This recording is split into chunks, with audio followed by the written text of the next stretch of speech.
chemtrails, now getting widespread attention.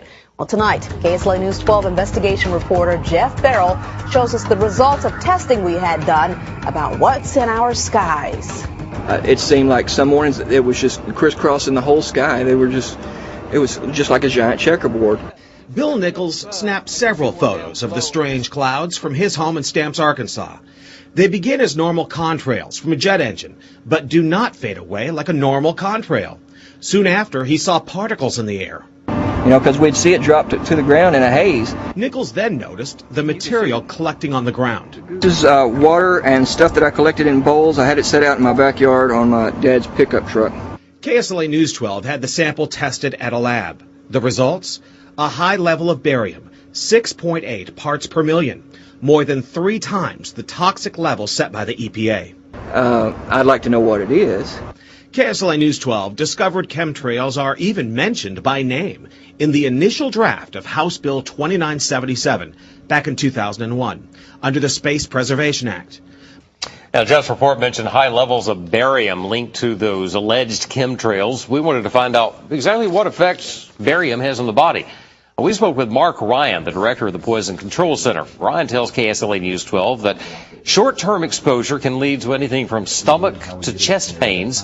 Long-term exposure causes blood pressure problems. Ryan addressed concerns by chemtrail researchers that barium could be meant to wear down a person's immune system.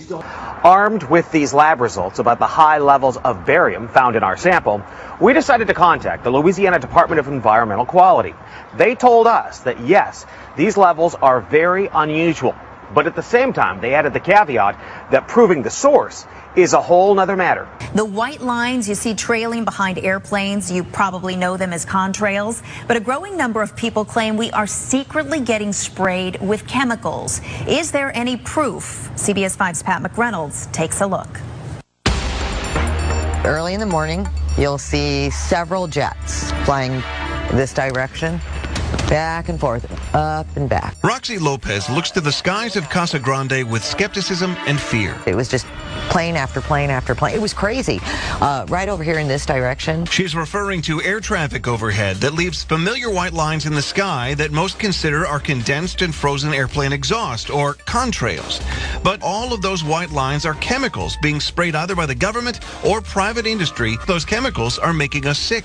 Former Arizona Senator Karen Johnson even joined them in an online documentary entitled, "What Are They Spraying?" Why is this happening? Why is this being allowed to be sprayed continually all over the United States?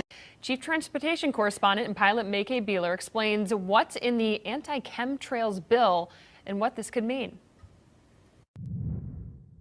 Tennessee lawmakers passed SB 2691 earlier this week. If passed, the legislation would ban chemtrails. The white lines you may see coming from planes in the sky are not vapor clouds known as condensation or contrails, but instead chemicals being sprayed from jets for a variety of reasons.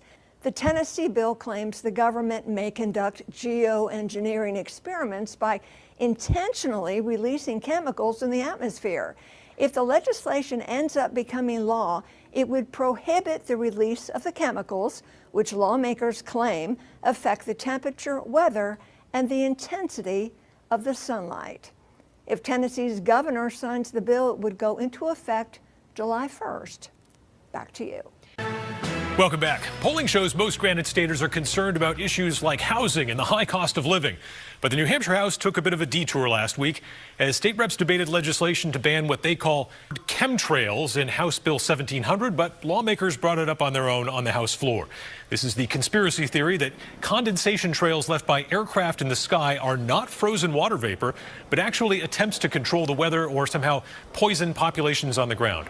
I'm not going to speak on what's currently going on in our atmosphere.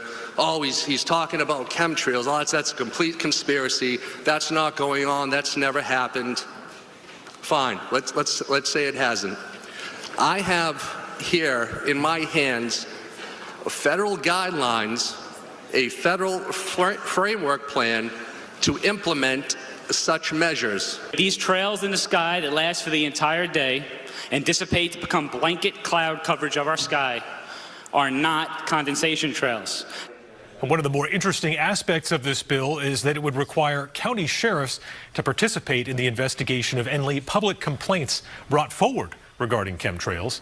No word on how deputies would patrol or surveil the open skies over the Granite State. Spokane City Council member Mike Fagan is raising some eyebrows after suggesting that airplanes, even those above our city, could be spraying chemicals on a regular basis to control our climate. His comments have many reacting, and tonight KXLY4's Kyle Simchuk is live on the Sky Deck. Kyle, you spoke to people in Spokane today. What do they think about all this? We don't normally report on topics like this, but it's hard not to when they're brought up in city council meetings.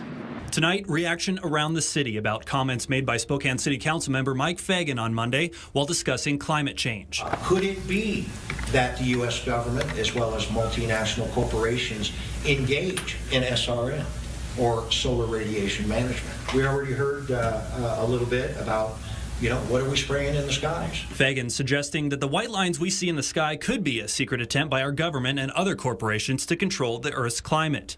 In an interview with the Spokesman Review, Fagan said, quote, "What I would like to do is issue a challenge to the citizens out there. If they see an airplane in high atmosphere, watch the airplane's activities for a while. You're going to see a trail come down out of that airplane that dissipates and enlarges itself, floating back down to the ground. Then what happens?"